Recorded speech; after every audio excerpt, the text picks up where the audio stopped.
السلام علیکم ورحمۃ اللہ وبرکاتہ۔ درس قرآن میں آج کے سبق کا آغاز کرتے ہیں۔ الحمدللہ رب العالمین، الصلاۃ والسلام علی سید المرسلین، اما بعد فاعوذ باللہ من الشیطان الرجیم، بسم اللہ الرحمن الرحیم۔ اللہ تعالیٰ ارشاد فرماتے ہیں، ان الذين آمنوا والذين هادوا والنصارى والصابئين من آمن بالله واليوم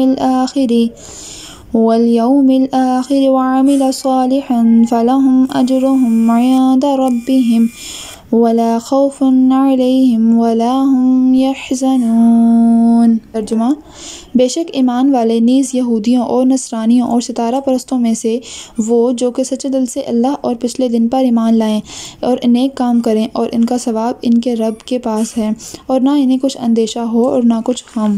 تفسیر: پچھلی آیتوں میں یہود کی ذلت اور ان پر وقتاً فوقتاً عذاب الہی کا نزول بیان کیا گیا تھا، اور ان کی انتہائی بدعملیوں کا ذکر ہوا تھا، جس سے ان کو ایک طرح کی مایوسی ہو سکتی تھی۔ اس آیت میں ان کی مایوسی کو مٹا دیا گیا اور فرمایا گیا کہ ہمارے ہاں کسی شخص کی ذات سے عداوت نہیں، صرف ایمان اور اعمال پر نجات کا دار و مدار ہے۔ مسلمان ہو، عیسائی، یہودی ہو یا سابئی، جو اللہ اور قیامت کے دن پر ایمان لا کر اچھے کام کرے گا، اس کو خدا کے پاس ضرور ثواب ملے گا، نہ تو اسے خوف عذاب ہوگا اور نہ یہ رنج کہ ہم نے بہت سی عمر کیوں برباد کی، کیونکہ نئے اور پرانے مومن ہمارے ہاں برابر ہیں۔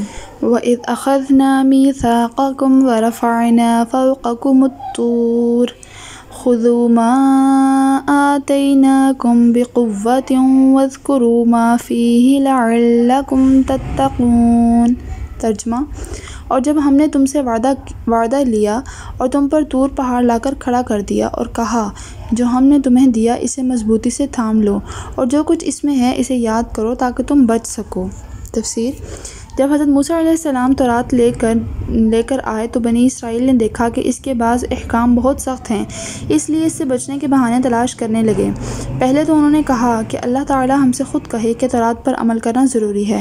مطالبہ اگرچہ نامعقول تھا، مگر ان پر حجت تمام کرنے کے لیے ان میں سے 70 آدمی منتخب کر کے حضرت موسیٰ علیہ السلام کے ساتھ کوہ طور پر بھیجے گئے، جن کو اللہ تعالیٰ نے براہ راست تورات پر عمل کرنے کا حکم دیا۔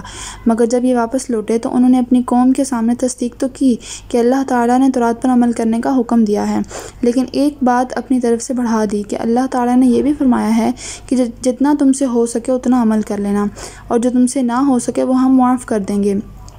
چنانچہ تورات کی جس حکم میں بھی انہیں کچھ مشکل نظر آتی، وہ یہ بہانہ تلاش لیتے کہ یہ حکم بھی اسی چھوٹ میں داخل ہے۔ اس موقع پر اللہ تعالیٰ نے کوہ طور ان کے سروں پر بلند کر دیا کہ تورات کے تمام احکام کو تسلیم کرو۔ جب انہیں یہ اندیشہ ہوا کہ کہیں پہاڑ ان پر گرا نہ دیا جائے، تب ان لوگوں نے تورات کو ماننے اور اس پر عمل کرنے کا عہد کیا۔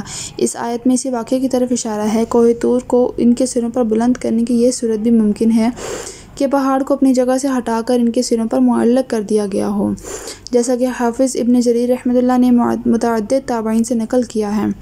اور ظاہر ہے کہ اللہ تعالیٰ کی قدرت سے یہ کچھ بھی بعید نہیں ہے، اور یہ بھی ممکن ہے کہ کوئی اور ایسی صورت پیدا فرما دی گئی ہو کہ ان لوگوں کو ایسا محسوس ہوا ہو کہ پہاڑ ان پر آ گرے گا، مثلاً کوئی زلزلہ آ گیا ہو جس سے انہیں ایسا لگا کہ پہاڑ گرنے والا ہے۔ لہٰذا آیت کا یہ ترجمہ بھی ممکن ہے کہ جب ہم نے پہاڑ کو ان کے اوپر زور سے اس طرح ہلایا کہ ان کو گمان ہوا کہ وہ ان پر آ گرے گا۔ یہاں یہ بات واضح رہے کہ کسی شخص کو ایمان قبول کرنے پر تو زبردستی مجبور نہیں کیا جا سکتا، لیکن جب ایک شخص ایمان لے آئے تو اسے نافرمانی پر سزا بھی دی جا سکتی ہے، اور ڈرا دھمکا کر حکم ماننے پر آمادہ بھی کیا جا سکتا ہے۔ بنی اسرائیل چونکہ ایمان پہلے ہی لا چکے تھے، اس لیے ان کو اللہ کے عذاب سے ڈرا کر فرما برداری کرنے پر آمادہ کیا گیا۔ ثم تولیتم من بعد ذلک فلولا فضل اللہ علیکم ورحمتہ لکنتم من الخاسرین۔ ترجمہ: لیکن تم اس کے بعد بھی پھر گئے، پھر اگر اللہ تعالیٰ کا فضل اور اس کی رحمت تم پر نہ ہوتی تو تم نقصان والے ہو جاتے۔ تفسیر: قانونی ہدایت بیان فرمانے کے بعد ارشاد ہو رہا ہے کہ اے اسرائیلیو، ہم نے تم پر یہاں تک مہربانی فرمائی کہ جیسے احمق بیمار کو مہربان طبیب زبردستی دوا پلاتا ہے، اسی طرح ہم نے تمہارے ساتھ کیا۔ تم بخوشی اصلاح قبول نہ کرتے تھے، ہم نے تم پر کوہ طور اٹھا کر اختیار کرنے پر مجبور کر دیا اور فرما دیا کہ توریت قبول کرو ورنہ پہاڑ گرتا ہے تم پر۔ تم بھی ایسے ضدی واقع ہوئے کہ اس وقت تو تم نے جبراً قہراً مان لیا، مگر بعد میں اس کو بھی توڑ دیا اور طرح طرح کی بدکاری اور بت پرستی میں مشغول ہو گئے، توریت شریف کو ہی بدل ڈالا۔ ہم نے اپنے فضل و کرم سے کبھی کبھی تم میں انبیاء بھی بھیجے تاکہ تمہیں ہلاکت اور بربادی سے بچائیں، مگر تم نے انہیں بھی ظلماً قتل کر ڈالا۔ پھر بھی ہم نے درگزر کیا، اگر ہمارا اتنا فضل و کرم تم پر نہ ہوتا تو تم کب کے نیست و نابود ہو چکے ہوتے۔ اس آیت سے ہمیں چند فوائد حاصل ہوتے ہیں۔ پہلا فائدہ یہ کہ یہ دنیاوی تکالیفیں جو ہدایت کا ذریعہ بن جاتی ہیں وہ در حقیقت انعام الہی ہیں، اسی لیے اس واقعے کو انعامات کے سلسلے میں ذکر فرمایا گیا۔ دوسرا فائدہ یہ ہے کہ حق تعالیٰ امت مصطفیٰ صلی اللہ تعالیٰ علیہ وآلہ وسلم پر بہت مہربان ہے، کیونکہ بنی اسرائیل پر نہایت سخت احکام بھیجے اور سب کے سب ایک دم بھیجے گئے جس سے وہ گھبرا گئے، اور اس امت پر نرم احکام بھیجے گئے اور وہ بھی یکے بعد دیگرے نہایت آہستگی سے، اس عمدہ طریقے سے کہ بوجھ محسوس نہ ہو۔ مثلاً روزہ فرض کیا گیا تو پہلے سال بھر میں 1 عاشورہ کا، پھر ہر مہینے میں 3، پھر رمضان کے روزے، مگر فدیہ دینے کا اختیار۔ شراب حرام کی گئی تو نہایت آہستگی سے۔ تیسرا فائدہ یہ ہوا کہ اس امت سے دنیاوی ظاہری عام عذاب اٹھا دیا گیا، اسرائیلیوں پر پہاڑ لاد کر ان سے توریت منوائی گئی، مگر مسلمانوں کے ساتھ یہ سلوک نہ ہوا۔ چوتھا فائدہ یہ ہے کہ یہ توریت کی حفاظت بنی اسرائیل کے ذمہ کی گئی کہ فرمایا گیا خذوا ما آتیناکم بقوۃ، جس سے وہ عاجز ہو گئے، مگر قرآن کریم کی حفاظت خود فرمائی، ہمارے ذمہ نہ کی۔ پانچواں فائدہ یہ کلام اللہ کی تلاوت کرنا بھی ضروری ہے، اس پر غور کرنا بھی اور اس پر عمل کرنا بھی۔ بغیر تلاوت اس کی بقا مشکل ہوگی اور بغیر عمل محض اس کا پڑھ لینا غیر مفید۔ طبیب کا نسخہ پڑھو بھی، سمجھو بھی اور اس پر عمل بھی کرو۔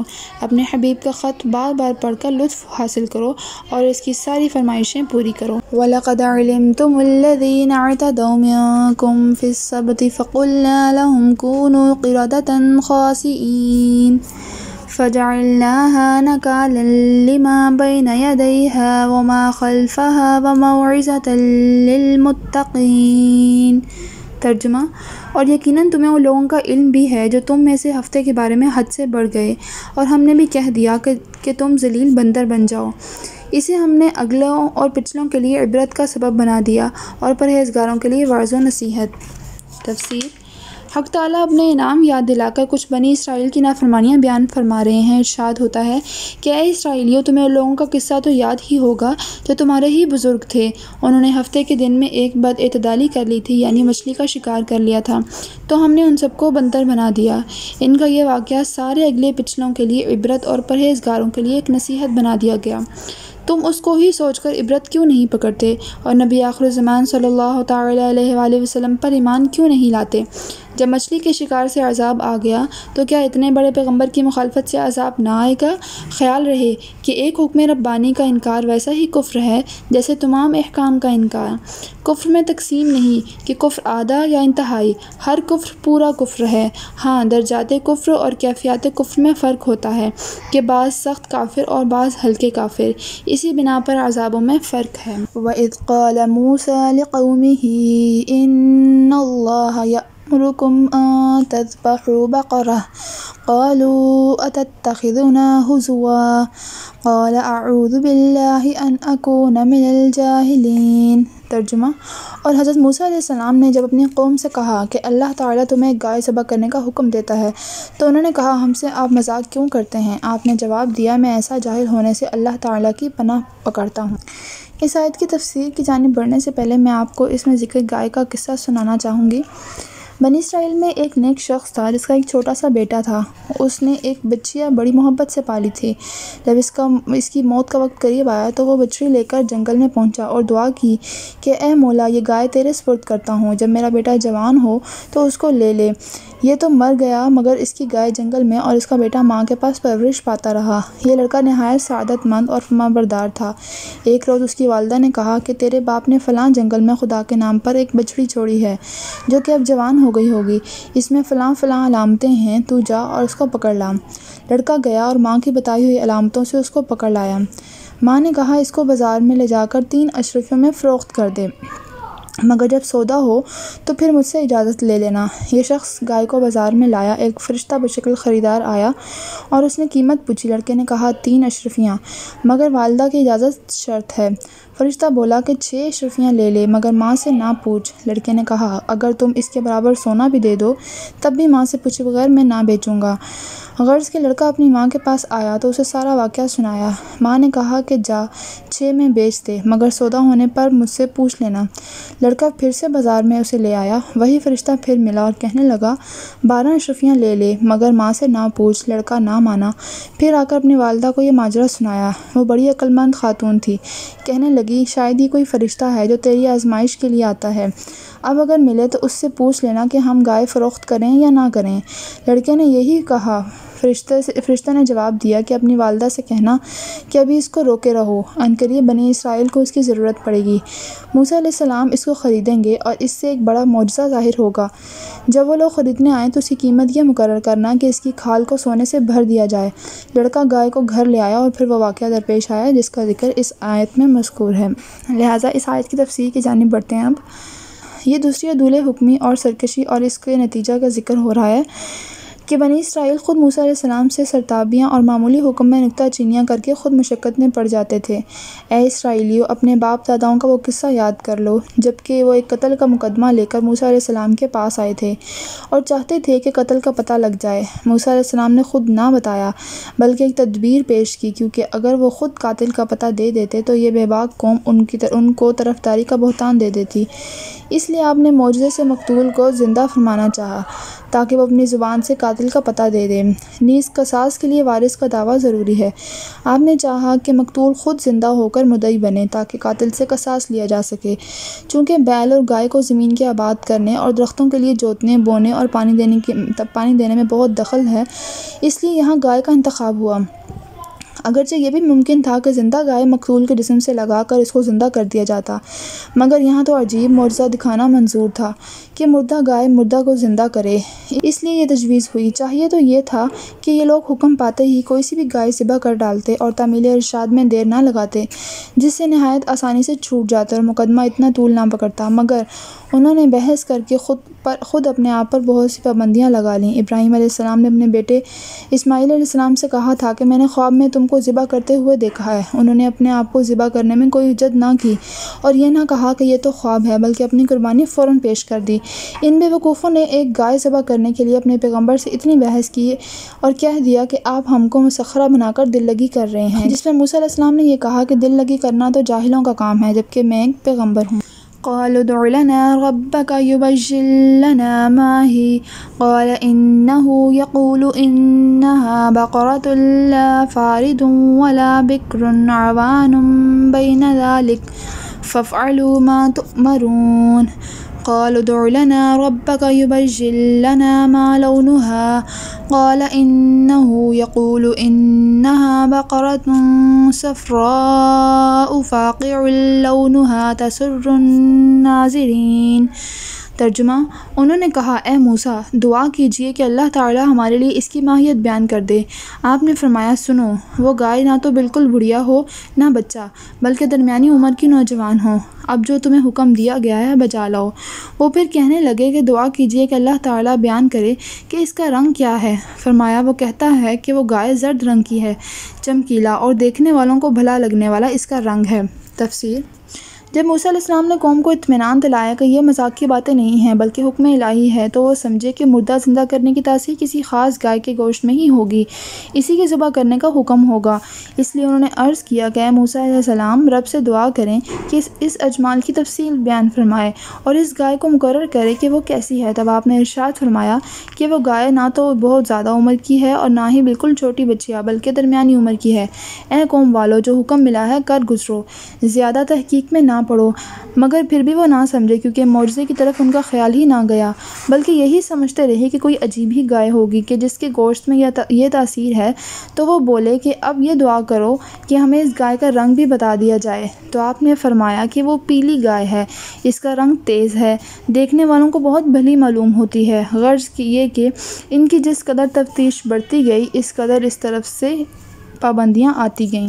قالوا ادع لنا ربك يبين لنا ما هي إن البقرة تشابه علينا وإنا إن شاء الله لمهتدون قال إنه يقول إنها بقرة لا ذلول تثير الأرض ولا تسقي الحرث مسلمة لا شية فيها قالوا الآن جئت بالحق فذبحوها وما كادوا يفعلون۔ ترجمہ، وہ کہنے لگے کہ اپنے رب سے اور دعا کیجیے کہ ہمیں اس کی مزید ماہیت بتلائے، اس قسم کی گائے تو بہت ہیں، پتہ نہیں چلتا، اگر اللہ نے چاہا تو ہم ہدایت والے ہو جائیں گے۔ آپ نے فرمایا کہ اللہ کا فرمان ہے کہ وہ گائے کام کرنے والی زمین میں ہل جوتنے والی اور کھیتوں کو پانی پلانے والی نہیں، وہ تندرست اور بے داغ ہے۔ انہوں نے کہا اب آپ نے حق اور واضح کر دیا، گو وہ حکم برداری کے قریب نہ تھے لیکن اسے مانا اور وہ گائے ذبح کر دی۔ تفسیر، ان اسرائیلیوں کو زرد رنگ معلوم ہونے پر بھی تسکین نہ ہوئی اور وہ کہنے لگے اس عمر اور اس رنگت کی تو بہت سی گائیں ہیں، ابھی ہم پر متشبہ ہی ہے کہ کون سی گائے ذبح کریں۔ دعا فرمائیے کہ رب تعالیٰ اور بھی وضاحت فرما دے کہ کون سی گائے ذبح کی جائے، ہم انشاءاللہ اطاعت سے درگزر نہ کریں گے، ضرور وہ گائے تلاش کر کے ذبح کر دیں گے۔ تب موسیٰ علیہ السلام نے فرمایا کہ رب فرماتا ہے کہ وہ نہ تو ایسی ذلیل و خوار گائے جو ہل جوتی یا کھیتی کو پانی دیتی ہو اور نہ اس میں کسی قسم کا کوئی عیب ہے، سارے عیبوں سے وہ دور ہے اور اس کا جسم بے داغ و دھبا ہے۔ تب وہ بولے کہ ہاں، اب آپ نے پوری اور صاف بات بتائی۔ پھر وہ تلاش کرتے ہوئے اس لڑکے کے پاس پہنچے جس کے پاس ایسی گائے تھی، حالانکہ اس زمانے میں گائے کی قیمت صرف 3 دینار یعنی 7.5 روپیہ تھی، مگر لڑکے نے فرشتے کی ہدایت کے مطابق یہ قیمت طے کی کہ اس کا چمڑا سونے سے بھر دیا جائے اور موسیٰ علیہ السلام کی ضمانت پر گائے بنی اسرائیل کے حوالے کی۔ ان ظاہری علامات سے معلوم ہوتا تھا کہ یہ لوگ یوں ہی وقت گزار کر معاملہ رفع دفع کر دیں گے، مگر تسلی بخش جوابات کے پا جانے کے بعد ان کو یہ کرنا ہی پڑا۔ خیال رہے کہ ان سوالات کے جوابات کے سلسلے میں بنی اسرائیل کا کافی عرصہ لگ گیا، پھر ایسی گائے کی تلاش میں بہت وقت گزرا اور اس وقت تک مقتول کی میت کو دفن نہ کیا گیا۔ معلوم ہوا کہ مقدمے کی تحقیق کے لیے دفن میں تاخیر جائز ہے، بلکہ بعد دفن نعش نکالنا بھی درست ہے۔